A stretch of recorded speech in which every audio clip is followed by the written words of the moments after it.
কোন ভাই একটা কথা বলি, কিছু মনে করিস না। বল। তুই রুহির সাথে দেখা করবি না। এসব যত ঝামেলা যা হইতেছে সব ওর জন্য হইতেছে। বুঝলাম না আমি, তুই কথাটা বলার সাহস পেলি কই? বুঝাবি আমারে? তুই বুঝাবি? তুই ক্লাসের লোয়ার স্ট্যান্ডার্ডের স্টুডেন্ট। রুহির সাথে আমার কেন ফ্রেন্ডশিপ হয়েছিল জানোস তুই? হ্যাঁ, কারণ ক্লাস 7 থেকে 10 আমি পজিশন 1 ছিলাম। আজকে এই রাস্তা দিয়ে বাড়িতে যাবো। এই রাস্তা দিয়ে অনেক দেরি লাগে, আমি এদিক দিয়ে যাবো না এখন। আরে চল দুই বন্ধু আজকে এই রাস্তা দিয়ে যাই, তোর মনটাও ভালো হয়ে যাবে। আমি ওদের আজকে মেরে ফেলবো, আমি বলতেছি দোস্ত, আমি মেরে ফেলবো, আমি জানি না।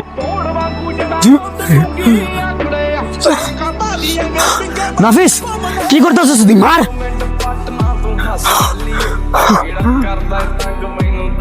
তুই ক্লাসের লোয়ার স্ট্যান্ডার্ডের স্টুডেন্ট। নির্জন রে মারতে চাস? আমি হেল্প করব। Lower standard student. তোরে আমি কি না ভাবতাম, তোর জন্য কি কি করি নাই। আর তুই আমার এভাবে ইনসাল্ট করলি। তোরে আমি আমার নিজের ভাই ভাবতাম। এই এই কি করতেছস?